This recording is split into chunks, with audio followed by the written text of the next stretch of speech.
இந்த நாள்லயும் உங்க எல்லாரையும் சந்திக்கிறதுல ரொம்ப சந்தோஷம். கடந்த வாரத்துல கூட நம்ம அவருடைய சத்தத்தை கேட்கிறத குறிச்சு நம்ம தியானித்துட்டு இருக்கிறோம். இந்த வாரத்திலையும் கர்த்தர் ஒரு புதிய ஒரு ஆங்கிள் நமக்கு அவருடைய சத்தம் எப்படி நமக்கு கேட்கும், அவருடைய சத்தம் எப்படி இருக்குங்கிறத நம்ம அறியணும்னா அவர் நம்மை குறித்து என்ன காரியங்கள் எல்லாம் அறிந்து வைத்திருக்கிறார் அப்படிங்கிறத அறிந்தோம்னாதான் அவர் பேசுற சத்தம் எப்படி இருக்குங்கிறத நம்ம அறிந்து கொள்ளலாம். இன்னைக்கு எப்படி இல்லாமோ கடவுளை பத்தி இத்தனை வருஷங்கள் அவரை பத்தி நம்ம நிறைய தவறான காரியங்களை புரிந்து கொண்டிருந்தோம். தேவன் எப்படி அவரை பயமுறுத்துகிறவரா, எத்தனையோ விதங்கள்ல நம்ம அவரை குறித்து தவறான அறிவுல நம்ம இருந்தோம். ஆனா தேவன் அவருடைய அளவற்ற அன்புனால நம்முடைய ஒவ்வொருத்தருடைய கண்களையும் இன்றைக்கு நமக்கு திறந்திருக்கிறார். அப்போ இன்னைக்கு கூட இன்னொரு ஒரு வித்தியாசமான ஆங்கிள் நம்ம சில காரியங்களை குறித்து தியானிக்க போறோம். நிச்சயமா இந்த வார்த்தைகள் ஒவ்வொன்றும் நம்ம எல்லாருக்கும் பிரயோஜனமா இருக்கும். இனி வரப்போகிற நாட்கள்ல அவர் சத்தம் எப்படி இருக்குங்கிறத நம்ம அறிந்திருந்தோம் அப்படின்னாதான் நம்ம கரெக்டா நம்முடைய வாழ்க்கையில என்ன டெசிஷன் எடுக்கணும்னாலும், என்ன பாதையில நம்ம போகணும்னாலும் அவருடைய சத்தம் எப்படி இருக்கும், அவர் நம்ம குறித்து எப்படி அறிந்திருக்கிறார், எப்படி நம்மளை பார்க்கிறாரு அப்படிங்கிறத நம்ம இன்னும் ஆழமா நம்ம பார்க்க போகிறோம். இப்போ போன வாரம் நம்ம பார்த்தோம், நம்முடைய வேதனைகளை அவர் அறிந்திருக்கிறார். அப்போ எகிப்திலே யாத்ராகமம் 3:7 பார்த்தோம். எக்ஸோடஸ் சாப்டர் 3:7 பார்த்தோம். அவர்கள் ஆளோட்டிகள் நிமித்தம் படுகிற வேதனைகள் எல்லாவற்றை எகிப்துல அவங்க அனுபவித்த அத்தனை வேதனைகளையும் நான் அறிந்திருக்கிறேன் அப்படின்னு சொல்லி அங்க தேவன் சொல்லுகிறத பார்க்கிறோம். அப்ப அவர் எதுக்காக அதை அறிந்திருக்கிறார் அப்படின்னு சொல்லி நம்ம பார்த்தோம் அப்படின்னா, அந்த வேதனைகளை அவர் அறிகிறதற்கு முதல்ல காரணமே அவர்களை விடுவிக்கதான். அப்ப இன்னைக்கு நம்மை குறித்து அவர் என்னதெல்லாம் அறிந்து வைத்திருக்கிறார் அப்படின்னு நம்ம தெரிஞ்சோம்னா, அவர் அறிந்து கொள்கிற காரியமே நமக்கு அந்த தேவைகளை கொடுக்கவும் நம்மை விடுவிக்கவும் தான் அந்த காரியங்களை அவர் அறிகிறார். அதை தான் நம்ம ஏற்கனவே பார்த்தோம். அவர் வேதனைகளை அறிகிற தேவன். அப்போ என் பயமானது வேதனை உள்ளதுன்னு சொல்லி பார்த்தோம். அந்த வேதனையும் அவர் அறிந்திருந்தபடியினாலதான் நம்ம அடிக்கடியாய் தேவ சத்தம் வேதத்தின் மூலமாய் நமக்கு கேட்கிற அந்த தேவ சத்தம் என்னன்னா, பயப்படாதே. அப்போ முதலாவது, நீங்க என்ன சூழ்நிலையில நீங்க இருந்தாலும் அவருடைய சத்தம் உங்களை நோக்கி வருதுன்னா அது எப்படி என்ன சத்தமா இருக்கும்னா, பயப்படாதே. அப்ப பயப்படாதேன்னு ஒரு சத்தம் நமக்கு வருதுன்னா அந்த பயத்தை நீக்கக்கூடிய, அந்த பயத்திற்கு பதில் நமக்கு அற்புதத்தை செய்யக்கூடிய வல்லமை அவர்கிட்ட இருக்கு. அவர் அதை செய்து முடிப்பார் அப்படிங்கிற அர்த்தம் தான் அந்த வார்த்தைக்குள்ள அடங்கி இருக்கிற ஒரு காரியமா இருக்குது.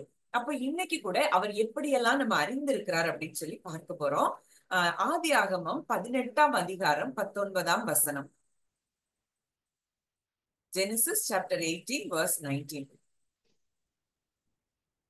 கர்த்தர் ஆபிரகாமுக்கு சொன்னதை நிறைவேற்றும்படியாய் அவன் தன் பிள்ளைகளுக்கும் தனக்கு பின்வரும் தன் வீட்டாருக்கும் நீங்கள் நீதியையும் நியாயத்தையும் செய்து கர்த்தருடைய வழியை காத்து நடவுங்கள் என்று கட்டளையிடுவான் என்பதை அறிந்திருக்கிறேன் என்றார்.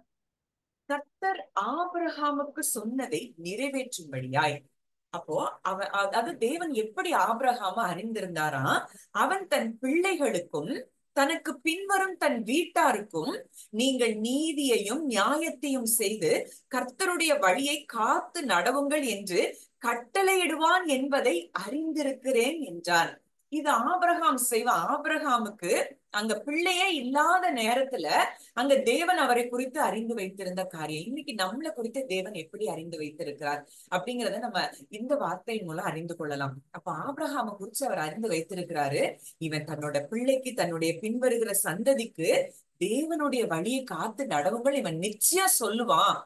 ஏன்னா அதுதான் ஆபிரகாமனுடைய நேச்சர் அப்படிங்கிறத அவர் அறிந்து வைத்திருந்தார். இன்னைக்கு நம்ம நினைக்கிறோம் நம்ம குறித்து தேவன் இப்படி எப்படி அறிந்திருக்கிறார். இன்றைக்கு இந்த காரியத்தை குறித்து தேவன் உங்களை அறிந்திருக்கார். நீங்க எப்படி இருக்கீங்க, நீங்க உங்க பிள்ளைகளுக்கு எதை சொல்லி கொடுப்பீங்க அப்படிங்கிறத கூட அவர் அறிந்திருக்கிறாராம்.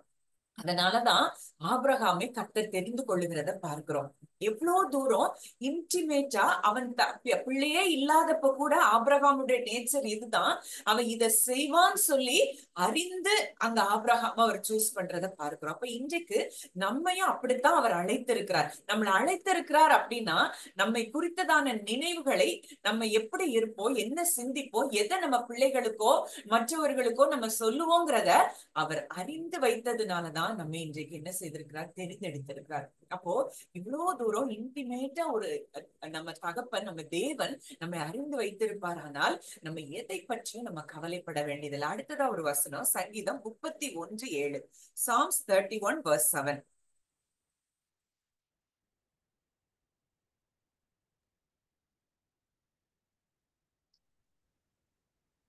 உமது கிருபையிலே களிகூர்ந்து மகிழுவேன். நீர் என் உபத்திரவத்தை பார்த்து என் ஆத்தும வியாகுலங்களை அறிந்திருக்கிறீர். நம்ம நினைக்கிறோம் நம்ம போற பாதையில இந்த உபத்திரவத்துல நம்முடைய வியாகுலங்களை அவருக்கு தெரியுமா தெரியாதா அப்படின்னு சொல்லிலாம் நம்ம நிறைய கேள்விகள் கேட்கிறோம். ஆனா இங்க தாவீது சொல்றாரு, உமது கிருபையிலே களி கூர்ந்து மகிழுவேன், நீர் என் உபத்திரவத்தை பார்த்து என் ஆத்தும வியாகுலங்களை அறிந்திருக்கிறீர். இன்னைக்கு உங்க கூட ஒருவேளை ஆண்டவர் தீர்க்க தரிசனமா இந்த வார்த்தை உங்ககிட்ட பேசுறாரு. உங்க உபத்திரவங்களை அவர் பார்க்கிறார், உங்க ஆத்தும வியாகுலங்களை அறிந்திருக்கிறார். ஏன் அந்த உபத்திரவத்தை பார்த்து ஆத்தும வியாகுலங்களை அறிந்திருக்கிறார் அப்படின்னா, அந்த வியாகுலங்கள்ல இருந்து உங்களை வெளியே கொண்டு வரவும், உங்களை உபத்திரவத்துல இருந்து வெளியே கொண்டு வரவும் தான் அந்த தேவன் அதை அறிந்திருக்கிறார். நம்ம ஒரு வசனத்துல, உபத்திரவப்பட்டவனுடைய உபத்திரவத்தை அவர் அற்பமா எண்ணாமலும் அருவருக்காமலும் இருந்து. அப்போ நீங்க இன்றைக்கு ஒரு உபத்திரவத்துக்குள்ள போய் கொண்டிருக்கலாம், ஆனா அது அவருக்கு நிச்சயம் தெரியும், அவர் அதை அறிந்திருக்கிறார். அவர் அறிந்திருக்கிறதற்கு முக்கிய காரணமே உங்கள் அந்த உபத்திரவத்தில இருந்து நிச்சயம் வெளியே கொண்டு வருவார். நீங்க அதுல பயப்பட வேண்டிய தேவையே இல்லை. என்ன உபத்திரவமா இருந்தாலும், எந்த ஆத்தும வியாகுலங்களா இருந்தாலும் அவர் நிச்சயம் வெளியே கொண்டு வர. அதனால உமது கிருபையிலே களி கூர்ந்து மகிழ்வு. ஏன்னா உங்க கிருபை அவ்வளவு பெருசு. நீங்க டெய்லி டிவோஷன் நீங்க கேட்டீங்கன்னா நாளைக்கு உள்ளதுல நான் அதை தான் பேசியிருக்கிறேன். அவருடைய ஸ்டெட்ஃபாஸ்ட் லவ், அவருடைய அன்கண்டிஷனல் லவ், கம்பேஷனேட் லவ், இதுக்கு மேல உலகத்துல எதுவுமே பெருசு இல்லைன்னு சொல்லி அந்த தாவீது சொல்றாரு. ஜீவனை பார்க்கிலும் உங்களுடைய கிருபை பெருசு, உங்களுடைய கிருபை நல்லது. அப்போ நமக்குரிய எல்லா மேன்மைகளை காட்டிலும் அவருடைய கிருபை பெருசு, அவருடைய அன்பு பெருசு. அந்த கிருபையும் அந்த அன்பும் இரக்கமும் நம்முடைய உபத்திரவங்களிலிருந்து நம்மை நிச்சயம் வெளியே கொண்டு வரும் அப்படிங்கறத இந்த வார்த்தையின் மூலம் அறிந்து கொள்ளலாம். அடுத்ததான் ஒரு வசனம், சங்கீதம் 44:21, Psalms 44:21. தேவன் அதை ஆராய்ந்து விசாரியாதிருப்பாரோ? இருதயத்தின் அந்தரங்கங்களை அவர் அறிந்திருக்கிறாரே. இருதயத்தின் அந்தரங்கங்களை அவர் அறிந்திருக்கிறாரே. நம்ம நினைக்கிறோம், நான் நினைக்கிறது யாருக்கு தெரியும் அப்படின்னு சொல்லி நினைக்கிறோம். நம்ம இயேசு கிறிஸ்து நம்ம புதிய ஏற்பாட்டுல பார்க்கிறோம், அவர்கள் யோசனைகளை அறிந்து, அவர்கள் நினைவுகளை அறிந்து அப்படின்னு சொல்லி அங்க போடப்பட்டிருக்கிற காரியத்தை நம்ம பார்க்கிறோம். அங்க சகையனுடைய நினைவுகளை அவர் அறிந்துதான் அங்க என்ன செய்யறாரு, அங்க மேல பார்த்து கூப்பிடுறாரு. அவர் எப்படிப்பட்டவரோன்னு சொல்லி அவன் அங்க தேடி வர்றான். அந்த சகையனுடைய இருதயம் அன்புக்காக ஏங்கின ஒரு இருதயமாய் அங்க பார்க்கிற. உலகமே அங்க சகைவை பார்த்து அங்க எப்படி பார்க்குதுன்னா, அவனை ஒரு எதிரியா பார்க்குது, இவன் நம்மளை துன்புறுத்துகிறவனா பார்க்குது. ஆனா இயேசு கிறிஸ்துவனுடைய இருதயம் மட்டும், அவருடைய நினைவுகள் மட்டும், அவனுடைய நினைவுகளை அவர் அறிந்து வைத்திருக்காரு. இது ஒரு அன்புக்காக ஏங்குற உள்ளம் அப்படின்னு சொல்லி அந்த சகைவை அவர் அறிந்து வைத்திருந்தார். அதே போலதான் அந்த சமாரிய ஸ்திரீ, எல்லாராலும் ஒதுக்கப்பட்ட அந்த ஸ்திரீ, அங்க எல்லாரும் வர்ற நேரத்துல அவளால தண்ணி பிடிக்க வர முடியாது. ஏன்னா எல்லாரும் அவளை வெறுத்து ஒதுக்குறாங்க. ஆனா அவளுக்காகவே அந்த சமாரியா பட்டணத்துக்குள்ளாக அவர் போகிறத பார்க்கிறோம். ஏன்னா அந்த இருதயத்தை அவர் அறிந்திருக்கிறார்.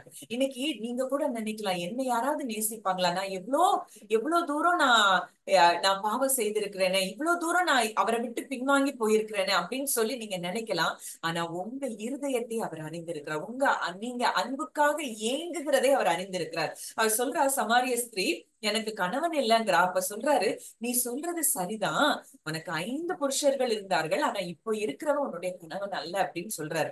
அப்போ அவருக்கு எல்லாமே தெரியும். நம்முடைய வாழ்க்கையில நம்ம நினைக்கிற ஒவ்வொரு நினைவுகளையும், அது எப்படி, ஒருவேளை நம்ம வெளியில ஒண்ணு உள்ள ஒண்ணா கூட நம்ம பேசிட்டு இருக்கலாம், அது ஒருவேளை நம்ம எதிர்க்க பேசுகிற அந்த நபருக்கு தெரியாம இருக்கலாம், ஆனா தேவனுக்கு அது தெரியாமல் இருக்காது. நம்ம இருதயத்தின் ஆழங்களை, அந்தரங்கங்களை அவர் அறிந்து வைத்திருக்கிறார்.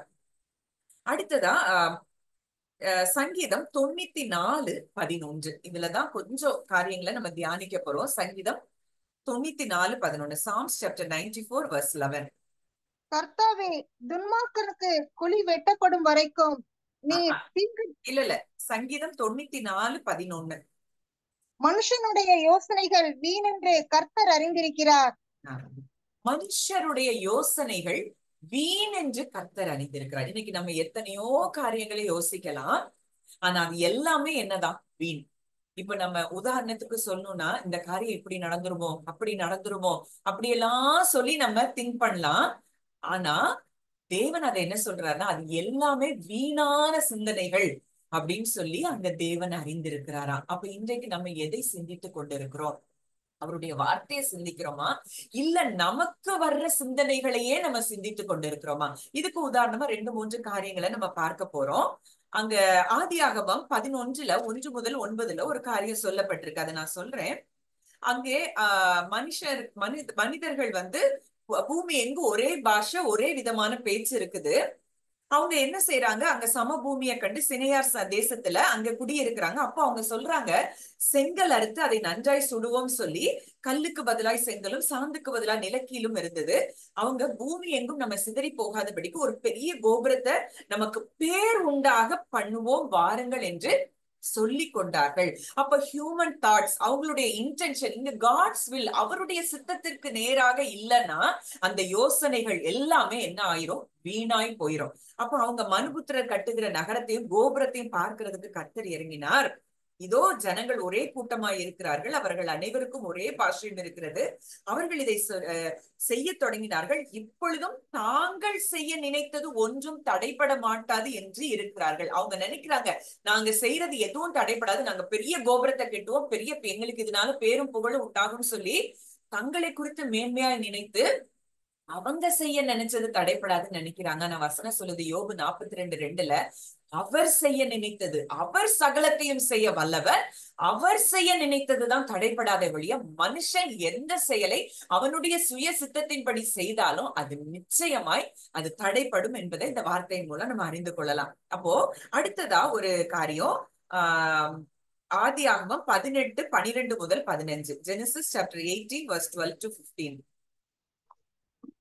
ஆகையால் சாராள் தன் உள்ளத்திலே நகைத்து, நான் கிழவியும் என் ஆண்டவன் முதிர்ந்த வயதுள்ளவனுமாய் வருமான பின்பு எனக்கு இன்பம் உண்டாயிருக்குமோ என்றாள். அப்பொழுது கர்த்தர் ஆபிரகாமை நோக்கி, சாராள் நகைத்து நான் கிழவியாய் இருக்க பிள்ளை பெறுவது மெய்யோ என்று சொல்வானேன்? கர்த்தரால் ஆகாத காரியம் உண்டோ? உற்பவ கால திட்டத்தில் உன்னிடத்திற்கு திரும்ப வருவேன், அப்பொழுது சாராளுக்கு ஒரு குமாரன் இருப்பான் என்றார். சாராள் பயந்து, நான் நகைக்கவில்லை என்று மறுத்தாள். அதற்கு அவர், இல்லை, நீ நகைத்தாய் என்றார். இது ஒரு இன்ட்ரெஸ்டிங்கான ஒரு சம்பவம். இங்க அங்க தேவன் வந்து சொல்றாரு ஆபிரகாம்கிட்ட, சாராள்கிட்ட, உங்களுக்கு என்ன செய்யும்? ஒரு பிள்ளை நிச்சயமாய் உண்டுன்னு சொல்றாரு. அப்ப சாராள் என்ன செய்யறா? தன் உள்ளத்திலே நகைத்து, நான் கிழவியும் என் ஆண்டவன் முதிர்ந்த வயதுள்ளவருமான பின்பு எனக்கு இன்பம் உண்டாயிருக்குமோ அப்படின்னு சொல்லி அவ உள்ளத்துல நகைக்கிறா. அங்க கர்த்தர் ஆபிரகாம பார்த்து சொல்றாரு, சாராள் நகைத்து நான் கிழவியா இருக்க பிள்ளை பெறுவது மெய்யோ என்று சொல்வானேன். அவ உள்ளத்துலதான் அப்படி நினைக்கிறா, வெளியில கொஞ்சம் கூட அவ அதை காட்டல. உள்ளத்திலே நகைத்து பேசுகிற காரியத்தை கூட அங்க தேவன் அறிந்திருக்க. நம்முடைய ஒவ்வொரு டவுட்ஸும் ஒவ்வொரு அன்பிலீஃபையும் கூட அவர் என்ன செய்திருக்கிறார்? அறிந்திருக்கிறார். அப்போ அவ ஆண்டு சொல்றாரு, கர்த்தரால் ஆகாத காரியம் உண்டோ? இன்னைக்கு இப்படிப்பட்ட சந்தேகத்தோட சாராள போல அவிசுவாசத்தோட இருக்கிற நமக்கு ஒவ்வொருத்தருக்கும் ஆண்டவர் இன்றைக்கு இந்த வார்த்தையின் மூலம் நம்ம கூட இடைப்படுகிறார். கர்த்தரால் ஆகாத காரியம் உண்டோ? அவருடைய வாக்கு தத்தத்துக்கு மீறி நமக்கு வாழ்க்கையில ஏதாவது நடக்கும்னு ஏன் சொல்லி நம்ம நினைக்கணும்? அதை பார்த்து ஏன் நகைக்க வேண்டும்? சாராள போல இன்றைக்கும் நம்ம எத்தனையோ காரியங்களை குறித்து, இதெல்லாம் நடக்குமா, இது எப்படி நடக்கும், இது மலையே பெயர்ந்து போனாலும் என் வாழ்க்கையில இது நடக்காது அப்படின்னு சொல்லி சில காரியங்களை குறித்து நம்ம சிந்தித்து கொண்டிருக்கிறோம். ஆனா ஆண்டவர் இன்றைக்கு நம்ம கூட பேசுறாரு, என்னால் ஆகாத காரியம் உண்டோ? ஒருவேளை இன்றைக்கு ஆண்டவருடைய சத்தம் உங்களுக்கு இதுதான் உங்க காதுகள்ல தொனிக்கிற காரியமா இருக்கிறது அப்படிங்கறத ஆவியானவர் உணர்த்துகிறத நான் பார்க்கிறேன். கர்த்தரால் ஆகாத காரியம் உண்டோன்னு சொல்லி கர்த்தர் உங்களிடத்துல கேட்கிறாரு. அடுத்து சொல்றாரு, உற்பத்தி கால திட்டத்தில் உன்னிடத்திற்கு திரும்ப வருவேன், அப்பொழுது சாராளுக்கு ஒரு குமாரன் இருப்பான். ஏன்னா அவர் செய்ய நினைத்ததை யாரும் என்ன செய்ய முடியாது, தடுக்க முடியாது. அவள் நகைத்த அந்த எல்லா எண்ணங்களையும், நம்மளுடைய அன்பிலீஃபையும் அவர் அறிந்திருக்கார். சில நேரங்கள்ல ஆஹ் அங்க அந்த ஒரு குமாரனை, தன்னுடைய குமாரனை சுகமாக்கும்படி அங்க இயேசு கிறிஸ்துவின் இடத்துல அந்த தகப்பனார் வரும்போது அங்க சொல்றாரு, இதை செய்ய எனக்கு வல்லமை உண்டு என்று விசுவாசிக்கிறாயா அப்படின்னு சொல்லி கேட்கும் போது அங்க அந்த அந்த தகப்பனார் சொல்றாரு, விசுவாசிக்கிறேன் ஆண்டவரே, ஆனாலும் என்ன அவிசுவாசம் நீங்கும்படி உதவி செய்யும் அப்படின்னு சொல்லும் போது அங்க இயேசு அந்த அற்புதத்தை செய்து அவனுடைய விசுவாசத்தை பலப்படுத்துகிறத பார்க்கிறோம். ஒருவேளை உங்க இருதயத்துல கூட அப்படிப்பட்ட அவிசுவாசம் இருக்கும்னா இன்றைக்கு தேவன் உங்களுக்கு அந்த அற்புதத்தை செய்து உங்க விசுவாசத்தை நிச்சயமா பலப்படுத்துவார். எப்போ அப்படின்னா நம்ம சரண்டர் பண்ணணும். ஆண்டவரே, இந்த அவிசுவாசம் என்கிட்ட இருக்குது, என்னால இதை நம்ப முடியல, இது எப்ப நடக்கும்னு எனக்கு தெரியல, ஆனாலும் என் மேல கிருபையா இருங்க, என் அவிசுவாசம் நீங்கும்படி நீங்க உதவி செய்யுங்கன்னு சொல்லும் போது நமக்காக நிச்சயம் அந்த காரியத்துல, அதுதான் ஒரு தகப்பனுடைய உள்ளம். உங்களுக்கு அவன் அவிசுவாசம் இருக்கு, அதனால இந்த அற்புதத்தை நான் செய்ய மாட்டேன்னு சொல்லிட்டு போறதுக்கு அவர் தகப்பன். நம்ம அப்பா நமக்கு அப்படி செய்வாங்களா? நீ என்ன குறிச்சு நீ நம்ப மாட்டேங்கிற, அதனால நான் உனக்கு இதை செய்ய மாட்டேன்னு நிச்சயம் சொல்ல மாட்டாங்க. எப்போ நம்ம அவர்கிட்ட சரண்டர் பண்ணும் போது, நான் இல்ல, என் பலன் இல்ல, என்னுடைய விசுவாசமும் இல்ல ஆண்டவரே, என்னால முடியல அப்படின்னு சொல்லி அவர்கிட்ட சரண்டர் பண்ணிட்டோம் அப்படின்னா முழுமையுமாய் அவரை அவர் சரண்டர் பண்ணும் போதே அவர் மேல நமக்கு நம்பிக்கை வருதுன்னு அர்த்தம். அந்த நம்பிக்கை, அந்த கடுகளவு விசுவாசம் நமக்கு வரும்போது நமக்கு அந்த அற்புதத்தை தேவன் நிச்சயம் செய்வார் அப்படிங்கிறத அந்த சம்பவத்தின் மூலம் அறிந்து கொள்ளலாம். அடுத்ததா சங்கீதம் 2:1-4, Psalms chapter 2 verses 1-4. ஜாதிகள் கொந்தளித்து ஜனங்கள் விருதா காரியத்தை சிந்திப்பானேன். கர்த்தருக்கு விரோதமாகவும் அவர் அபிஷேகம் பண்ணினவருக்கு விரோதமாகவும் பூமியின் ராஜாக்கள் எழும்பி நின்று அதிகாரிகள் ஏகமாய் ஆலோசனை பண்ணி அவர்கள் கட்டுகளை அறுத்து அவர்கள் கயிறுகளை நம்மை விட்டு எரிந்து போடுவோம் என்கிறார்கள். பரலோகத்தில் வீற்றிருக்கிறவர்கள் நகைப்பார், ஆண்டவர் அவர்களை இகழுவார். சரி, போதும். அப்போ இங்க ஒரு காரியம் சொல்லப்பட்டிருக்கு. இன்றைக்கு நம்ம ஒவ்வொருத்தரும் அவரால் அபிஷேகம் பண்ணப்பட்ட பிள்ளைகளா இருக்கிறோம். இன்றைக்கு அவரை தெரிந்து கொண்டோமோ, அவரை விசுவாசித்து ஏற்றுக்கொண்டோமோ, பரிசுத்தாவியானவருடைய நிறைவை நம்ம பெற்றிருக்கிறோம், அவருடைய பிள்ளைகளாய் மாறி இருக்கிறோம். அப்போ கர்த்தருக்கு விரோதமாகவும் அவர் அபிஷேகம் பண்ணினவருக்கு விரோதமாகவும் பூமியின் ராஜாக்கள் எழும்பி நின்று, இன்றைக்கு பூமியின் ராஜாக்கள், ஒருவேளை இன்றைக்கு இப்படிப்பட்ட சூழ்நிலைகள்ல நீங்க இருக்கலாம். ஒருவேளை மனிதர்கள் நமக்கு எதிரிகள் அல்லங்கிறத நம்ம ஏற்கனவே நன்றாக பார்த்திருக்கிறோம்.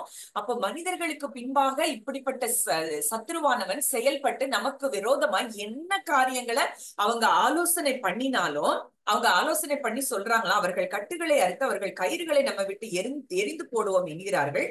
பரலோகத்தில் வீற்றிருக்கிறவர் நகைப்பார்.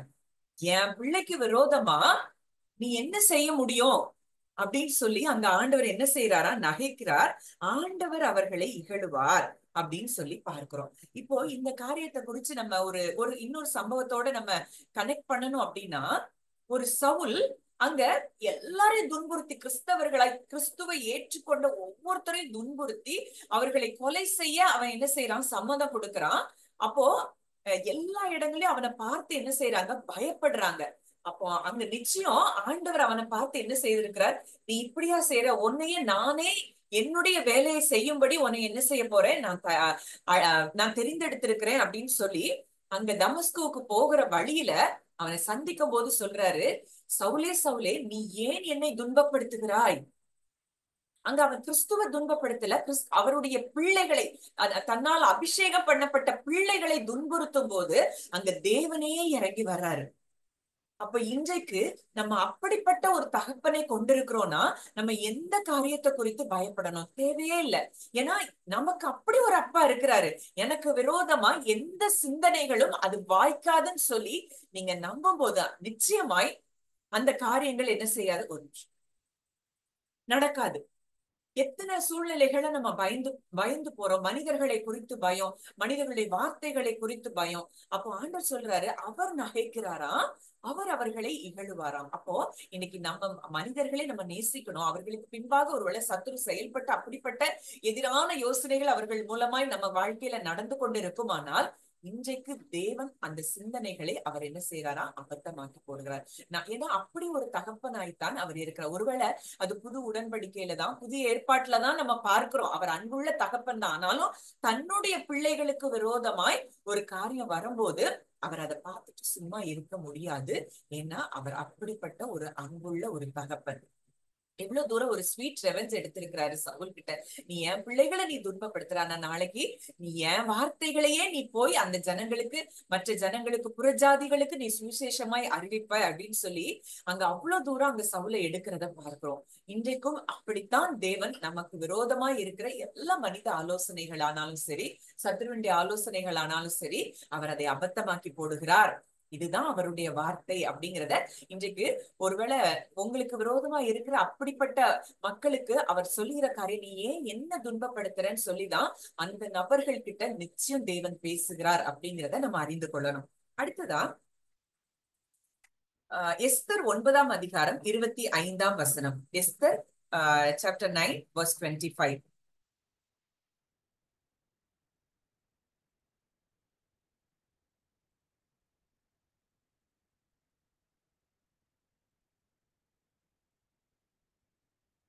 வாசிக்கிறேன். எஸ்தர் 9:25. ஆனாலும் எஸ்தர் ராஜ சமூகத்தில் போய் யூதருக்கு விரோதமாய் அவன் நினைத்த அவனுடைய பொல்லாத யோசனை அவனுடைய தலையின் மேல் திரும்பும்படி கட்டளை பிறப்பித்ததினாலே அவனையும் அவன் குமாரரையும் மரத்திலே தூக்கி போட்டார்கள். இங்க அவனுடைய யோசனை, ஆமானுடைய யோசனை என்ன ஆயிடுச்சு, அவன் தலையிலேயே அவனுக்கு என்ன செய்து திரும்பும்படி கட்டளை பிறப்பிக்கப்படுகிறது.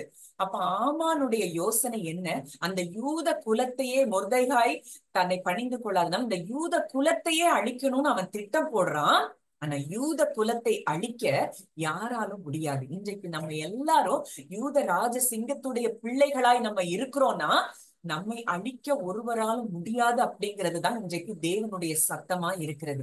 அப்போ இதுக்கு உதாரணமா ஒரு வார்த்தை பார்க்கலாம். எஸ்தர் 6ஆம் அதிகாரம், எஸ்தர் சாப்டர் 6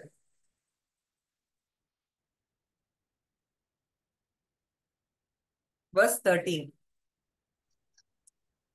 ஆமான் தனக்கு நேரிட்ட எல்லாவற்றையும் தன் மனைவியாகிய ஸ்ரேசுக்கும் தன் சிநேகிதர் எல்லாருக்கும் அறிவித்த போது அவனுடைய ஆலோசனைக்காரரும் அவன் மனைவியாகிய ஸ்ரேசும் அவனை பார்த்து, மொர்தெகாய்க்கு முன்பாக நீர் தாழ்ந்து போக தொடங்கினீர். அவன் யூத குலமானால் நீர் அவனை மேற்கொள்ளாமல் அவனுக்கு முன்பாக தாழ்ந்து போவது நிச்சயம் என்றார்கள். அவனுடைய மனைவி அங்க என்ன சொல்றாங்க, அவனுடைய ஆலோசனைக்காரர் எல்லாரும் சொல்றாங்க, மொர்தெகாய்க்கு முன்பாக நீர் தாழ்ந்து போக தொடங்கினீர். அவன் யூத குலமானால் நீர் அவனை மேற்கொள்ளாமல் அவனுக்கு முன்பாக தாழ்ந்து போவது நிச்சயம். அப்ப இன்னைக்கு நம்ம எத்தனை சூழ்நிலைகள்ல நம்ம பயந்து கொண்டு இருக்கிறோம். எதிராய் செயல்படுகிற மனிதர்கள் முன்பாக நம்ம வெட்கப்பட்டு போயிருவோம், நம்ம அவமானப்பட்டு போயிருவோம், அவங்க எண்ணங்கள் நிறைவேறுமோ அப்படிலாம் சொல்லி நம்ம பயந்துட்டு இருக்கிறோம். ஆனா நமக்கு நம்ம யாருங்கிறத அறிந்து கொள்ளாததுனாலதான் இன்றைக்கு அந்த எதிரியினுடைய அந்த ஆமானுடைய சிநேகிதரும் ஆலோசனைக்காரரும் அவனுடைய மனைவியுமே சொல்றாங்க, அவன் யூத குலமானால் நீர் அவனை மேற்கொள்ளாமல் அவனுக்கு முன்பாக தாழ்ந்து போவது நிச்சயம். அப்போ இன்னைக்கு நமக்கு எதிராக எந்த சத்துரு இருந்தாலும் அந்த சத்துரு நிச்சயமாய் நமக்கு எதிராய் ஜெயிக்க முடியாது.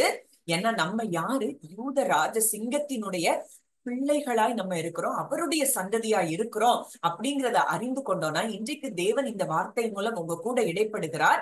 நீங்க யூத குலமானால் உங்களுக்கு முன்பாக எல்லா சூழ்நிலைகளும் அது தாழ்ந்து போவது நிச்சயம், அது ஒன்றுமில்லாமல் போவது நிச்சயம்னு சொல்லி இன்றைக்கு தேவன் நம்ம கூட இடைப்படுகிறார். அடுத்ததா சங்கீதம் 40ஆம் அதிகாரம் 5ஆம் வசனம். Psalms chapter 40 verse 5.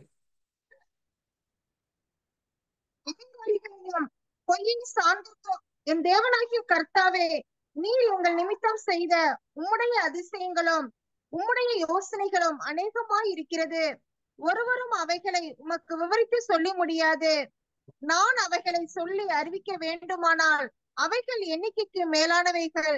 என் தேவனாகிய கர்த்தாவே, நீர் எங்கள் நிமித்தம் செய்த உம்முடைய அதிசயங்கள். நம்ம இது என்னைக்காவது தியானிச்சு பார்த்திருக்கிறோமா? எனக்காக என் தேவன் அவர் எவ்வளவு பர்சனலைஸ் பண்ணி அந்த இடத்துல பார்க்கிறாரு பாருங்களேன். எனக்காக எங்கள் நிமித்தம் நீர் செய்த அற்புதங்களும் அதிசயங்களும் உம்முடைய யோசனைகளும், நீங்க என்ன குறித்தே நினைச்சு எனக்காக நீங்க செய்த அதிசயங்கள் ஏராளமா இருக்கிறது. அதை ஒருத்தரும் விவரித்து கூட சொல்ல முடியாது. அத்தனை நன்மைகளை எனக்கு நீங்க செய்திருக்கிறீங்க. நம்ம யோசித்து பார்க்கிறோமா? ஒவ்வொரு நாளும் இன்றைக்கு நம்ம இவ்வளவு சுகத்தோட நம்ம உட்கார்ந்து இவ்வளவு கேட்டுக்கொண்டு இருக்கிறோம்னா அதுவே எவ்வளவு பெரிய ஒரு கிருபை. அப்ப அங்க சொல்றாரு, நான் அவைகளை சொல்லி அறிவிக்க வேண்டுமானால் அவைகள் எண்ணிக்கைக்கும் மேலானவைகள். இது இங்கிலீஷ்ல ரொம்ப அழகா இருக்கு. Oh lord our God, no one can compare with you. Such wonderful works and miracles are all found with you, and you think of us all the time with your countless expressions of love, far exceeding our expectations. எனக்கு இந்த line ரொம்ப பிடிச்சிருந்தது. And you think of us all the time with your countless expressions of love. உங்களுடைய மிகுந்த அன்பினால, அந்த அன்பினால எங்களை எப்பவுமே நீங்க நினைச்சிட்டே இருக்கிறீங்க அப்படிங்கிறத தாவீது தேவனை குறித்து அறிந்து வைத்திருந்தார். அதனாலதான் எத்தனை யுத்தம் வந்தாலும் அவரால் என்ன செய்ய முடிஞ்சது? ஜெயிக்க முடிஞ்சது.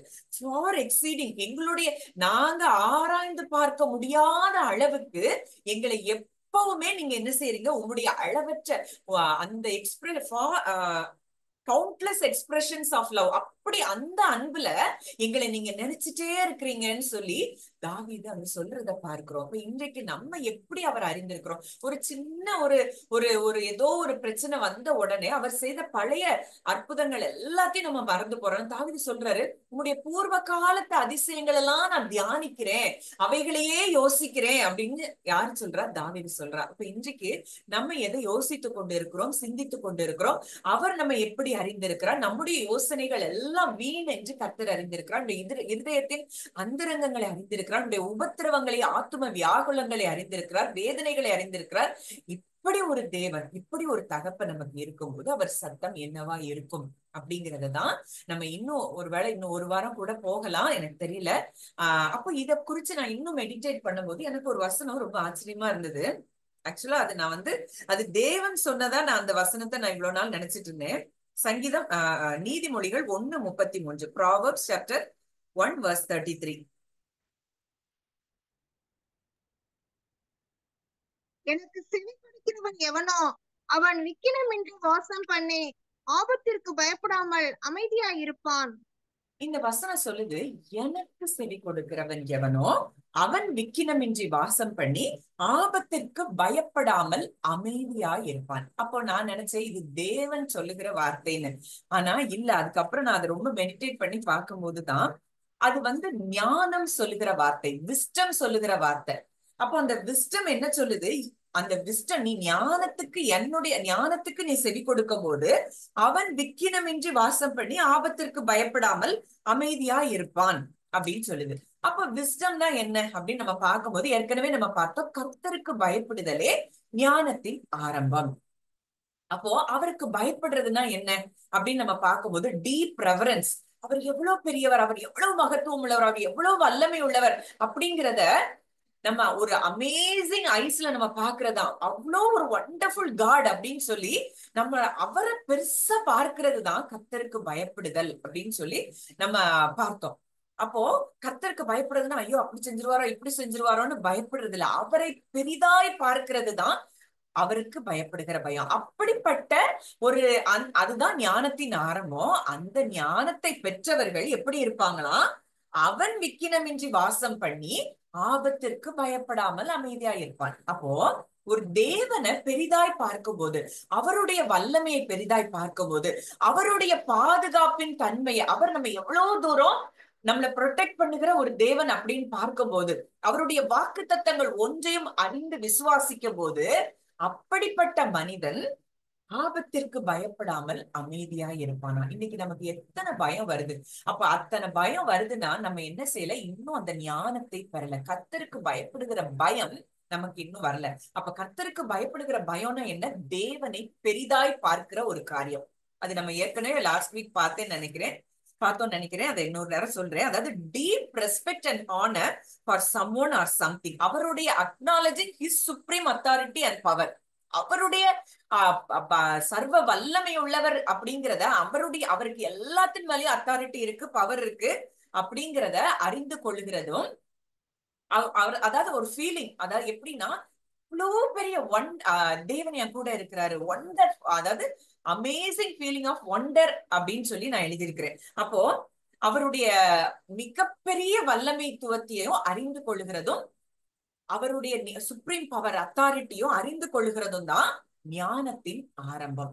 அப்படிப்பட்ட ஞானத்தை உடையவர்கள் எதை குறித்தும் என்ன செய்ய மாட்டாங்க, பயப்பட மாட்டாங்க. இன்றைக்கு உங்க இருதயத்துல பயம் இருக்குன்னா, நமக்கு இன்னும் அந்த கர்த்தருக்கு பயப்படுகிற அந்த ஞானம் நமக்கு என்ன செய்யல, இல்ல.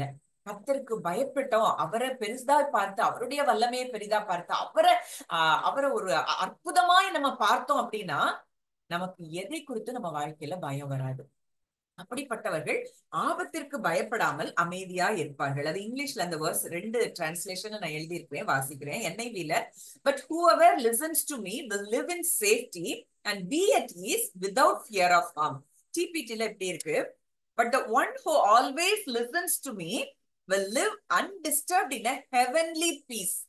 அப்போ எனக்கு செவி கொடுக்கிறான். ஞானம் சொல்லுது, எனக்கு நீ செவி கொடுத்த, கர்த்தருக்கு பயப்படுகிற அந்த ஞானத்தை பெற்றவர்கள் அந்த ஞானத்துக்கு செவி கொடுக்கும் போது அவங்க எப்படி இருப்பாங்களா, அவங்க எதை குறித்து அன்டிஸ்டர்ப்டா இருப்பாங்களா, ஹெவன்லி பீஸ் அவங்களுக்கு எப்பவும் இருக்குமா. ஆனா இன்னைக்கு நமக்கு அப்படிப்பட்ட ஹெவன்லி பீஸ் இருக்குதா அப்படின்னு சொல்லி பார்த்தோம்னா, எத்தனையோ சூழ்நிலைகள்ல நம்ம தடுமாறி கொண்டுதான் இருக்கிறோம். ஆனா இன்றைக்கு தேவன் அப்படிப்பட்ட ஞானத்தினால நம்மை நிறைக்க விரும்புகிறார். Free from fear, confident and courageous, you will rest unafraid and sheltered from the storms of life. நீங்க பயப்படவே மாட்டீங்க. உங்க வாழ்க்கையில வருகிற எந்த புயல்களும் உங்களை பாதிக்க முடியாதுங்கிற அந்த உறுதியோட நீங்க இருப்பீங்க. ஏன்னா அதுதான் ஞானம். ஞானத்துக்கு செவி கொடுக்கிறவன் இப்படிப்பட்ட ஒரு பாக்கியத்தை பெற்றிருப்பான். அப்போ இதுதான் தேவனுடைய சத்தமா இருக்கிறது. அப்போ அடுத்ததான் இந்த வேர்ஸ ஒரு 3 பார்ட்டா பகுதியா நான் பிரிச்சு எழுதியிருக்கேன். அப்ப ஃபர்ஸ்ட் அந்த கால் ஆஃப் விஸ்டம், அது நீங்க திருப்பி வீட்டுல நான் தனியா மெடிடேட் பண்ணி பாருங்க. 20வது வசனத்துல இருந்து 33ஆம் வசனம் வரைக்கும் அந்த ஞானம் கூப்பிடுகிறதா இருக்கு. 20வது வசனத்துல ஞானமானது வெளியே நின்று கூப்பிடுகிறது, வீதிகளில் சத்தமிடுகிறது. அதுல சொல்லுது. அதுக்கு அடுத்து நீங்க வாசித்து பார்த்தீங்கன்னா, அது சந்தடியுள்ள தெருக்களின் சந்திலும் ஒளிமுக வாசலிலும் நின்று கூப்பிட்டு பட்டணத்தில் தன் வார்த்தைகளை வசனித்து சொல்லுகிறது அப்படின்னு சொல்லி நிறைய காரியங்கள் அங்க சொல்லப்பட்டிருக்கு. நான் கூப்பிட்டும் நீங்கள் கேட்க மாட்டோம் என்கிறீர்கள், என் ஆலோசனையெல்லாம் நீங்கள் தள்ளின, என் கடிந்து கொள்ளுதலை வெறுத்தீர்கள் அப்படின்னு சொல்லி அங்க சொல்லப்பட்டிருக்கு. அப்போ ஞானத்தை ஒரு ஸ்திரீக்கு ஈக்குவலண்டா அங்க சொல்லப்பட்டிருக்குது, விஸ்டம். அப்போ இன்றைக்கு இந்த விஸ்டம் நமக்கு இருக்குதா, அந்த கர்த்தருக்கு பயப்படுகிற அந்த ஞானம்?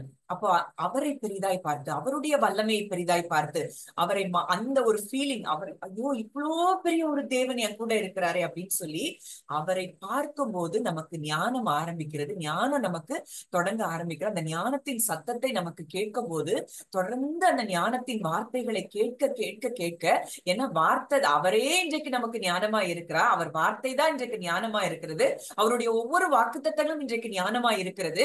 இந்த ஞானத்தை குறித்து மட்டும் நம்ம சிந்திச்சுட்டே இருந்தோம் அப்படின்னா நமக்கு என்ன வராது, பயம் வராது. எந்த காரியங்களை குறித்தும் நம்ம திகில் அடைய மாட்டோம். அப்போ ஃபர்ஸ்ட் கால் ஆஃப் விஸ்டம், அதான் ஒரு விமன் கூப்பிடுறதுதான் அங்க விஸ்டமா அங்க சொல்லப்பட்டிருக்கிறது.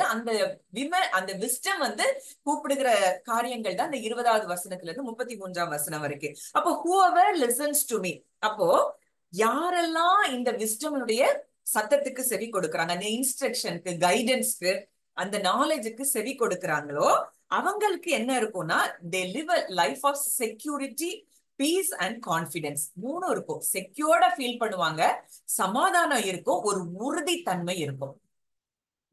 இப்படிப்பட்ட ஞானத்தை பெற்றவர்களுக்கு, அந்த ஞானத்துக்கு செவி கொடுக்கிறவங்களுக்கு, அந்த தேவனுக்கு பயப்படுகிற போது அந்த ஞானம் வருது. அந்த ஞானம் எது அப்படின்னா, அவருடைய வார்த்தைகள்ல அவருடைய ஞானம் இருக்குது. அந்த வார்த்தைக்கு செவி கொடுக்கிறவனுக்கு என்ன இருக்கும், செக்யூரிட்டி இருக்கும், பீஸ் இருக்கும், கான்பிடன்ஸ் இருக்கும். அதாவது பாதுகாப்பு இருக்கும், சமாதானம் இருக்கும், உறுதி இருக்கும். அப்ப இன்றைக்கு இந்த மூணு நமக்கு இல்லைன்னா இன்னும் நம்ம தேவனை என்ன செய்யல, அறிய வேண்டிய விதத்துல அறியாததுனால நம்ம இன்னும் என்ன செய்யறோம், பயத்துக்குள்ள இருக்கிறோம். அப்போ அடுத்ததா சொல்லப்பட்டிருக்குது, அதாவது ஒருவேளை லைஃப்ல சேலஞ்சஸ் இருக்கலாம், ஆனா அந்த சேலஞ்சஸையும் மீறி நமக்கு என்ன வரும், ஒரு சமாதானம் இருக்கும். அப்போ வித்தவுட் ஃபியர் ஆஃப் ஹார்ம், அதாவது இந்த விஸ்டத்தை ஃபாலோ பண்ணி இந்த சவுண்ட கேட்கிறவங்களுக்கு, அந்த விஸ்டத்துடைய சவுண்ட கேட்கிறவங்களுக்கு அவங்க எப்பவுமே அவங்களுக்கு கான்ஸ்டன்டா தெரியும், they are always under his protection and guidance. அப்ப அவங்களுக்கு எதை குறித்தும் என்ன செய்யாது, பயம் வராது. எந்த சூழ்நிலையா இருந்தாலும் அவருடைய பாதுகாப்பின் கீழே இருக்கிற அவர் என்னைய வழி நடத்துறாரு, என்னையோ என் குடும்பத்தையோ ஒன்றும் பாதிக்க முடியாது அப்படின்னு அந்த ஞானத்திற்கு செவி கொடுக்கிறவர்களுக்கு அப்படிப்பட்ட ஒரு உறுதித்தன்மை நிச்சயம் இருக்கும்.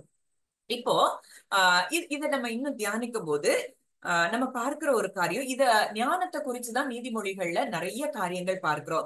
நீதிமொழிகள் 1வது அதிகாரம், 3வது அதிகாரம், 8வது அதிகாரத்துல எல்லாம் பார்க்கும்போது இந்த ஞானம் எப்படி இருக்கும், ஞானம் சொல்லும் போது ஞானத்தை கேட்கிற மனுஷன், ஞானத்துக்கு செவி கொடுக்கிற மனுஷனுக்குரிய ஆசீர்வாதங்கள் எல்லாம் அதுல சொல்லப்பட்டிருக்குது.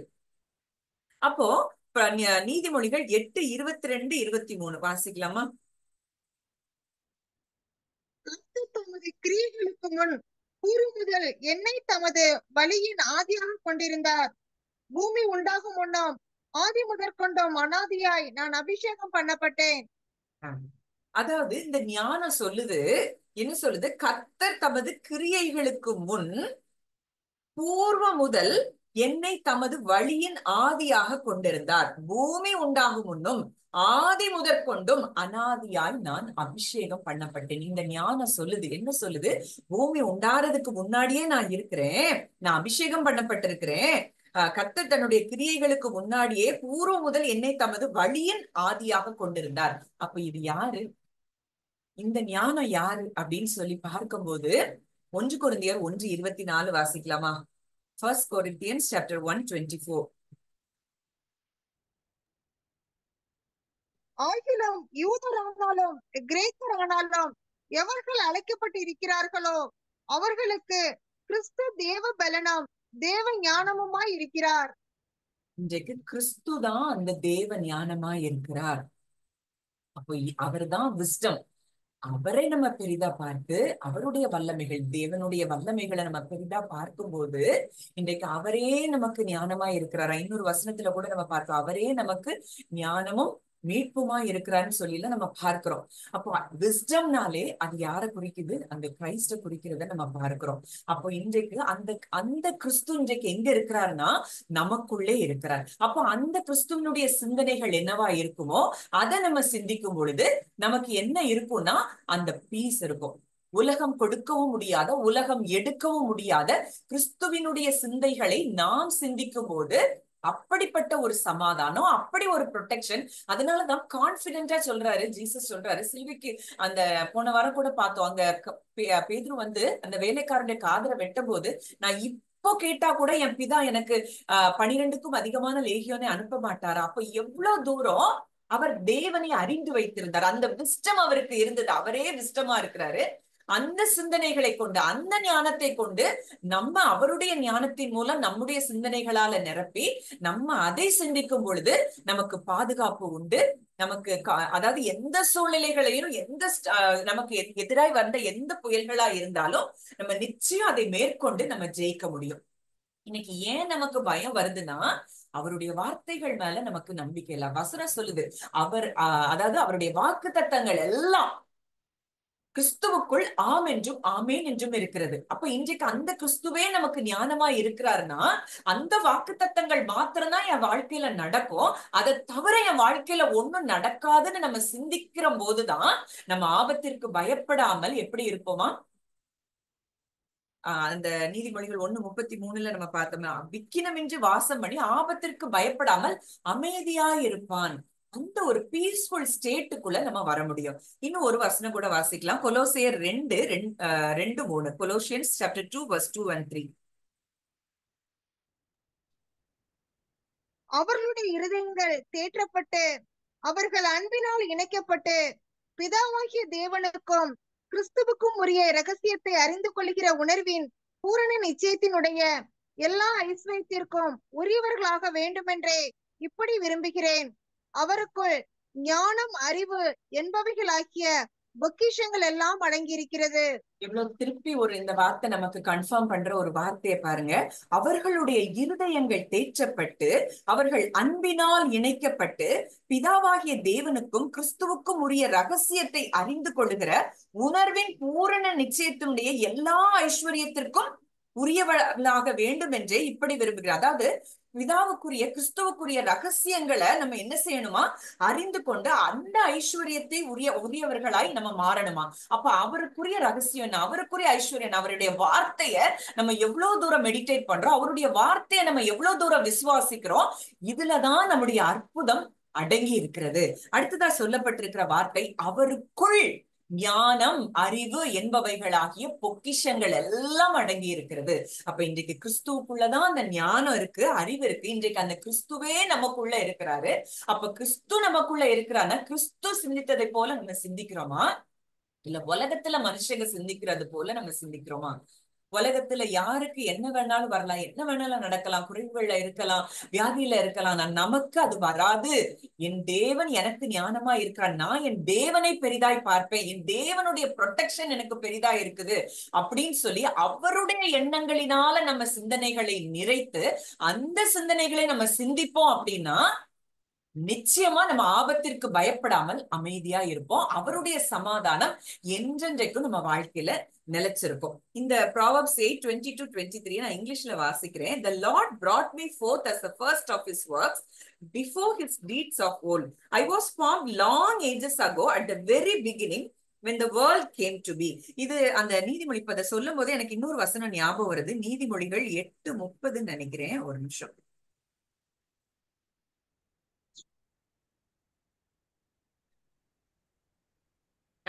8:30 வாசிங்க. நான் அவர் அருகே செல்ல பிள்ளையாய் இருந்தேன், நித்தம் அவருடைய மனமகிழ்ச்சியாய் இருந்து எப்பொழுதும் அவர் சமூகத்தில் களி கூர்ந்தேன். இங்க ஞானம் சொல்லுது, நான் நித்தம் அவர் அருகே செல்ல பிள்ளையா இருந்தேன். யார் சொல்லுறா அத? கிறிஸ்துதான் ஞானமா இருக்கிறார். அவருடைய ஒரே பேரான குமாரனாகிய கிறிஸ்து ஞானமா இருக்கிறார். அவர் பக்கத்துல நான் செல்ல பிள்ளையா இருந்தேன், நித்தம் அவருடைய மன மகிழ்ச்சியா இருந்து எப்பொழுதும் அவர் சமூகத்தில் களி கூர்ந்தேன். அப்போ இந்த ஞானம் தான் அவர் பக்கத்துல இருந்திருக்குது. பிதாவினுடைய செல்ல பிள்ளையா இருக்கிறாரு, நித்தம் அவருடைய மனமகிழ்ச்சியா இருக்கிறாரா, எப்பொழுதும் அவர் சமூகத்தில் களி கூறுகிறாரா. இன்றைக்கு இந்த கிறிஸ்து நமக்குள்ள இருக்கிறாருன்னா இன்றைக்கு நம்மளும் தேவனுடைய பிள்ளைகளாய் கிறிஸ்துவுக்கு உடன் சகோதராய் இருக்கிறோம்னா இன்னைக்கு நம்ம பிதாவுக்கு பக்கத்துல எப்படி இருக்கிறோம்? செல்ல பிள்ளையா இருக்கிறோம், நித்தம் அவருடைய மன மகிழ்ச்சியா இருக்கிறோம். ஆனா ஒண்ணு நம்ம செய்யணும், அவர் சமூகத்துல எப்பவும் களி கூர்ந்து மகிழணும். அப்ப இயேசுவை போல நம்ம கிறிஸ்து நமக்குள்ள இருக்கிறார்னா கிறிஸ்துவின் சிந்தனைகளை நம்ம வெளிப்படுத்த ஆரம்பிக்கும் போது, கிறிஸ்துவின் சிந்தனைகளை தியானித்து கிறிஸ்துவின் சிந்தனைகளை யோசித்து அதையே நம்ம பேசும்போது அங்க நமக்கு என்ன வராது? ஆபத்து வராது. பயப்படுகிற காரியம் நமக்கு நேரிடாது. நம்ம என்ன செய்ய மாட்டோம்? ஆபத்திற்கு பயப்படவே மாட்டோம். ஏன்னா அந்த கர்த்தருக்கு பயப்படுகிற அந்த டீப் ரெவரன்ஸ் இந்த 2 வார்த்தைகளும் உங்க வாழ்க்கையில மறக்கவே கூடாது. கர்த்தருக்கு பயப்படுதல்னா அவர் தண்டிச்சிருவாரோன்னு நினைக்கிற பயம் இல்ல. பயப்படுகிறவன் அன்பில் பூரணப்பட்டவன் அல்ல. தண்டனை வருமோன்னு நினைக்கிறவன் அங்க அன்புல பூரணப்படல. அந்த பயத்தை சொல்லப்படல. ஒரு கடவுளை அறியாதவங்களுக்கு வேணா அப்படி வரலாம். ஆனா இன்றைக்கு தேவனை அறிந்த நம்ம, அவரையே நம்பிக்கொண்டிருக்கிற நமக்கு அப்படிப்பட்ட பயங்கள் தேவையில்லை. இந்த பயம் அவரை பெரிதாய் பார்க்கக்கூடிய பயமாய் அங்க சொல்லப்படுகிறத நம்ம பார்க்கிறோம். இன்றைக்கு இப்படிப்பட்ட பயத்தை உடையவர்களாய் நம்ம இருந்தோம் அப்படின்னா நமக்கு என்ன கிடையாது? பயம் கிடையாது. அடுத்ததா யோபு 28:28 Job chapter 28 verse 28. மனுஷனை நோக்கி, இதோ ஆண்டவருக்கு பயப்படுவதே ஞானம், பொல்லாப்பை விட்டு விலகுவதே புத்தி என்றார் என்று சொன்னான். இதுதான் நம்ம நீதிமொழிகள்ல கூட பார்க்கிறோம். கர்த்தருக்கு பயப்படுதலே ஞானத்தின் ஆரம்பம், தீமையை வெறுப்பதே கர்த்தருக்கு பயப்படுகிற பயம். இந்த 2 காரியம் அதே வார்த்தை தான் இங்க சொல்லப்பட்டிருக்கு.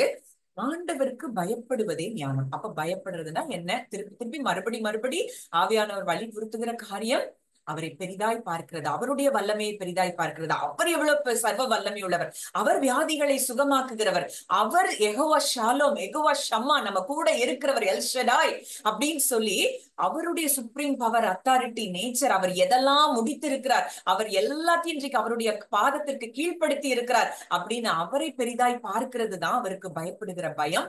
இந்த பயம் இருந்துச்சுன்னா நமக்கு ஞானம் வர ஆரம்பிச்சிருச்சு, விஸ்டம் வர ஆரம்பிச்சிருச்சு. இப்படி இந்த விஸ்டம பெற்றுக்கொண்டவங்க நிச்சயம் பயப்பட மாட்டாங்க. அடுத்ததா, இந்த விஸ்டத்துல நடக்கிறவங்க அவங்களுக்கு சில ஆசீர்வாதங்கள் சொல்லப்பட்டிருக்கு. அதை பார்த்து நம்ம முடிக்கலாம்.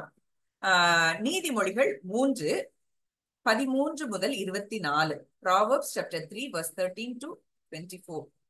ஞானத்தை கண்டடிகிற மனுஷனும் புத்தியை சம்பாதிக்கிற மனுஷனும் பாக்கியவான்கள். அதன் அர்த்தம் வெள்ளி வர்த்தகத்திலும் அதன் ஆதாயம் பசும் பொன்னிலும் உத்தமமானது. முத்துக்களை பார்க்கிலும் அது விலையேற பெற்றது. நீ இச்சிக்க தோன்றதும் அதற்கு நிகரல்ல. அதன் வலது கையில் தீர்க்காயுசும் அதன் இடது கையில் செல்வமும் கனமும் இருக்கிறது.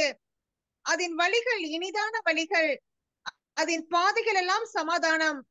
அது தன்னை அடைந்தவர்களுக்கு ஜீவ விருட்சம். அதை பற்றி கொள்ளுகிற எவனும் பாக்கியவான். கர்த்தர் ஞானத்தினாலே பூமியை அஸ்திபாரப்படுத்தி புத்தியினாலே வானங்களை ஸ்தாபித்தார். அவருடைய ஞானத்தினாலே ஆழங்கள் பிரிந்தது, ஆகாயமும் பனியை பெய்கிறது. என் மகனே, இவைகள் உன் கண்களை விட்டு பிரியாதிருப்பதாக. மெய் ஞானத்தையும் நல் ஆலோசனையும் காத்துக்கொள். அவைகள் உன் ஆத்துமாவுக்கு ஜீவனும் உன் கழுத்துக்கு அலங்காரமுமாய் இருக்கும். அப்பொழுது நீ பயமின்றி உன் வழியில் நடப்பாய், உன் கால் இடராது. நீ படுக்கும் போது பயப்படாதிருப்பாய், நீ படுத்துக் கொள்ளும் போது உன் நித்திரை இன்பமாய் இருக்கும். போதும்.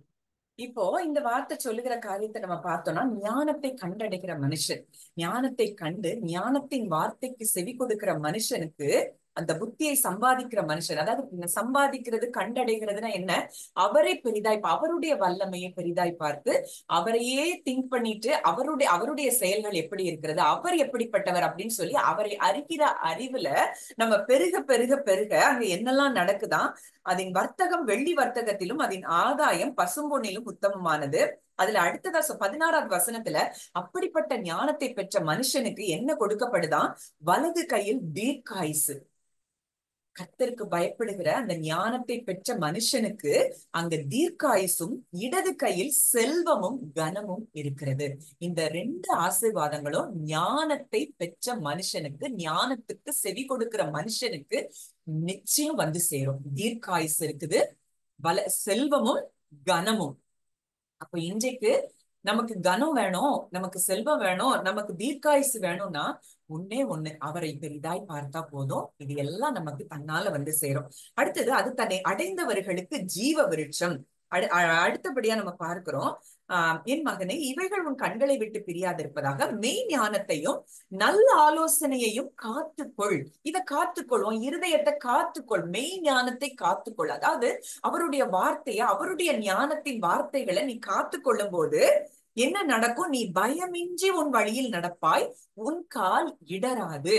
ஏன்னா வசனம் சொல்லுது, நம்ம 91ஆம் சங்கீதத்துல, உன் வழிகளிலெல்லாம் உன்னை காக்கும்படி உனக்காக தம்முடைய தூதர்களுக்கு கட்டளையிடுவார். இந்த வார்த்தைய ஒரு ஞானத்தை பெற்ற மனுஷன் நிச்சயமாய் 100% விசுவாசிப்பான். அப்படிப்பட்ட மனுஷனுக்கு அவன் கால் என்ன செய்யாது, இடராது. அதுதான் ஞானத்தை பெற்ற மனுஷனுக்கு உண்டான பெனிஃபிட்ஸா நம்ம பார்க்கிறோம். அடுத்துதான், நீ படுக்கும் போது பயப்படாதிருப்பாய், நீ படுத்துக் கொள்ளும் போது உன் நித்திரை இன்பமாய் இருக்கும்.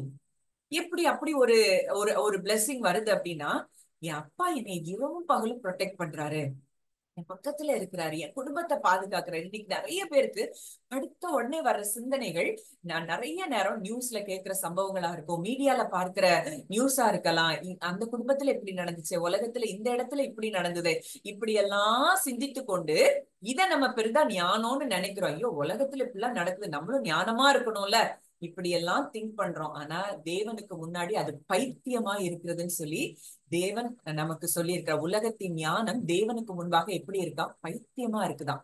அப்ப நம்ம எந்த தேவ ஞானத்தை பெற்றிருக்கிறோமா, உலக ஞானத்தை பெற்று உலகத்தின் போக்குல நம்ம சிந்தித்து கொண்டு பேசிக்கொண்டு இருக்கிறோமா? அவருடைய ஞானத்தை பெற்றோம்னா அவர் வார்த்தையை சிந்திப்போம், அவர் வார்த்தையை பேசுவோம். அவரே நமக்கு இன்றைக்கு ஞானமா இருக்கிறார்.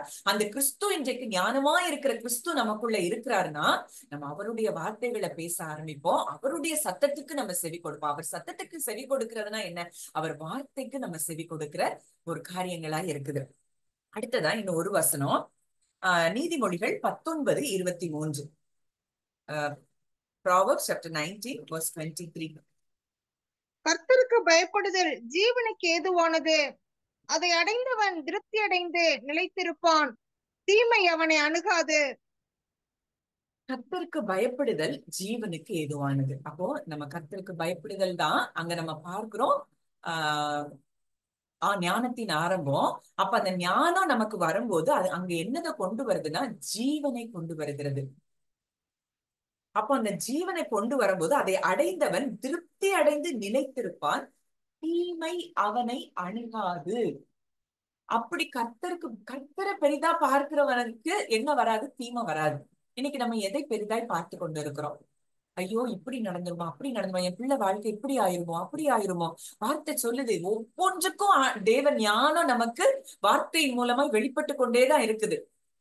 பிள்ளைகளை குறித்து கவலைப்படுறீங்களா? வாக்குத்தத்தம் இருக்குது, இதுதான் என் பிள்ளைகளுடைய வாழ்க்கையில நடக்கும், இதுதான் அப்படின்னு சொல்லி இந்த ஞானத்தை குறித்து நம்ம சிந்தித்து அதை பத்தி நம்ம யோசிச்சோம் அப்படின்னா, அதையே தியானித்து கொண்டு பேசி கொண்டிருந்தோம்னா அது நம்ம வாழ்க்கையில நடக்கும். மாறா உலக காரியங்களை குறித்து, உலகத்துல மற்றவர்களை குறித்து, மற்றவர்களுக்கு நடக்கிற காரியங்களை குறித்து நம்ம தியானித்து கொண்டிருந்தோம்னா அப்போ கண்டிப்பா என்ன வரலாம்? தீமை வரலாம். இன்னைக்கு நம்ம எதை சிந்தித்து கொண்டு இருக்கிறோம்? ஒருவேளை இன்னைக்கு நிறைய பேருக்கு இந்த சிக்னஸ குறிச்சுதான் பயம். ஐயோ அவங்களுக்கு அப்படி வந்தது, இவங்களுக்கு இப்படி வந்தது, இவங்களுக்கு ஒருவேளை சில வியாதி சிலருக்கு வந்து ரிப்பீட் ஆயிருக்கலாம், அவங்களுக்கு வந்து சுகமாயிருக்கலாம், சிலருக்கு ரிப்பீட் ஆயிருக்கலாம். அந்த ரிப்பீட் ஆனவங்களை குறிச்சே நினைச்சு நினைச்சு பயப்படுறது. அப்ப எனக்கும் இந்த மாதிரி ஒரு வியாதி வந்தது இல்ல, அப்ப எனக்கும் இது திரும்ப வருமோ, அவங்களுக்கு வந்திருக்கு அப்ப எனக்கும் வருமோ அப்படின்னு சொல்லி பயம். காரணம் என்னன்னா அந்த கர்த்தருக்கு பயப்படுகிற பயம் இல்ல. கர்த்தருக்கு பயப்படுகிற பயம்னா அவரை பெரிதா பார்க்கல, மற்ற மனிதர்களை பார்க்கிறோம், உலகத்தை பார்க்கிறோம். அதனால நமக்கு என்ன வருது? அந்த பயத்தின் நிமித்தம் சத்துரு பல வேளைகளில நமக்கு சரீரத்துல பலவீனங்களை கொண்டு வரலாம், போராட்டங்களை கொண்டு வரலாம். ஆனா இங்க வார்த்தை சொல்லுது, கர்த்தருக்கு பயப்படுகிறவனுடைய வாழ்க்கையில தீமை என்ன செய்யாதான்? அணுகாதான். அடுத்தது இன்னொரு வசனம் பார்த்து முடிப்போம். அதே இதுல 8வது வசனத்தை பார்க்கலாமா? ஞானத்தை பெற்றுக் கொள்கிறவன் தன் ஆத்துமாவை சிநேகிக்கிறான், புத்தியை காக்கிறவன் நன்மை அடைவான். அப்போ ஞானத்தை சிநேகிக்கிறவன், பெற்றுக்கொள்ளுகிறவன் தன் ஆத்துமாவை சிநேகிக்கிறான். நீங்க ஞானமாகி இயேசு கிறிஸ்துவை நீங்க பெற்றுக்கொண்டீங்கன்னா உங்க ஆத்துமாவை நீங்க சிநேகிக்கிறீங்கன்னு அர்த்தம். இந்த ஆத்துமாவை நீங்க காத்து கொள்றீங்க, அவர் வார்த்தைகளால நீங்க நிரப்பி உங்களை காத்து கொண்டு உங்களை ஆத்துமாவை நீங்க சிநேகிக்கிறீங்க. புத்தியை காக்கிறவன் நன்மை அடைவான். இன்னும் ஒரு வசனம், நீதிமொழிகள் 2:6. Proverbs chapter 2 verse 6. கர்த்தர் ஞானத்தை தருகிறார், அவர் வாய் நின்று அறிவும் புத்தியும் வரும். கர்த்தர் ஞானத்தை தருகிறார், அவர் வாய் நின்று அறிவும் புத்தியும் வரும். சரி, இப்ப அவர் வாயில இருந்து என்ன வருது? என்ன வார்த்தைகள் வந்திருக்கு? அததான் நம்ம அவர் வாயிலிருந்து வந்த வார்த்தைகள் தான் நம்ம செவி கொடுக்கணும்னு சொல்லி நம்ம பார்க்கிறோம். Hearing and tuning into the voice of காட்னு பாக்குறோம். அவர் வாயில இருந்து என்ன வார்த்தைகள் எல்லாம் வந்திருக்கு அப்படின்னு சொல்லி நம்ம பார்க்கும்போது அவர் வாயில இருந்து அவருடைய வாக்கு தத்தங்கள் எல்லாம் இன்றைக்கு நமக்கு நம்ம காதுல வந்து என்ன செய்யுது? விழுது. இப்போ அதுல உதாரணம் இங்கிலீஷ்ல நான் வாசிக்கிறேன்.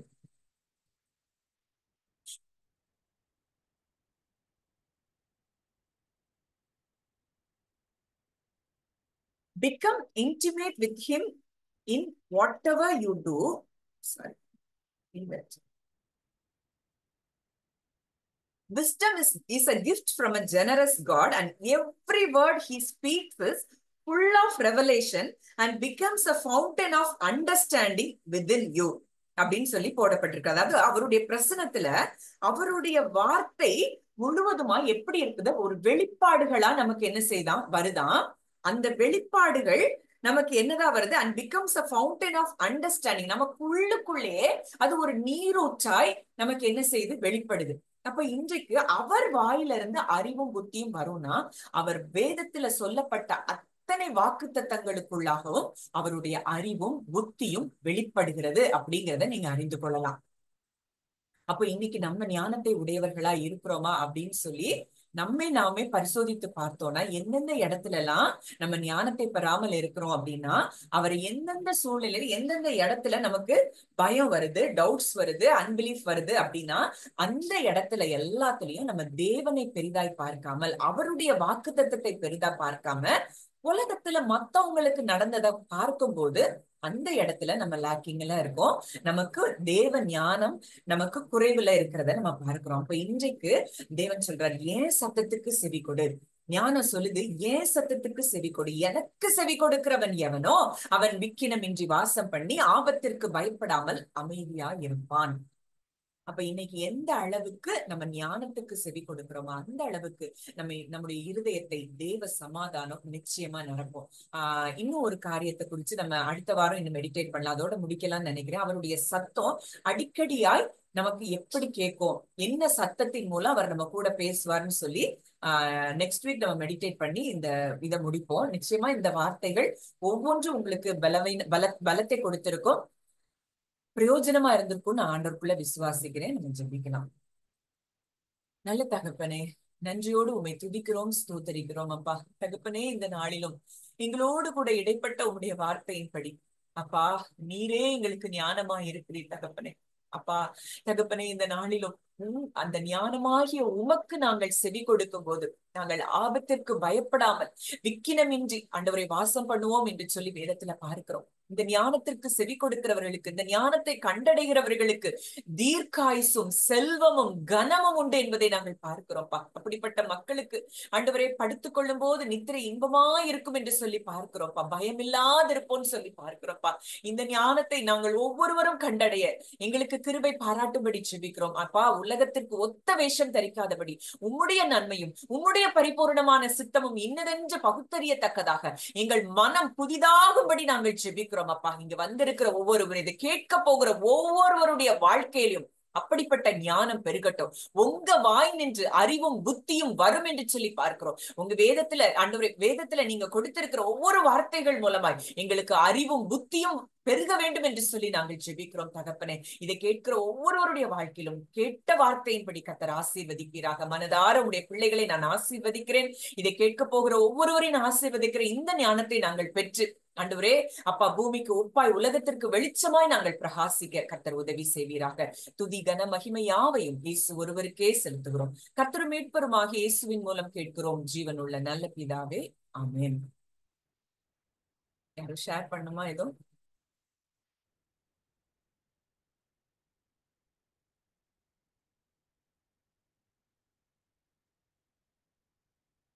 Next week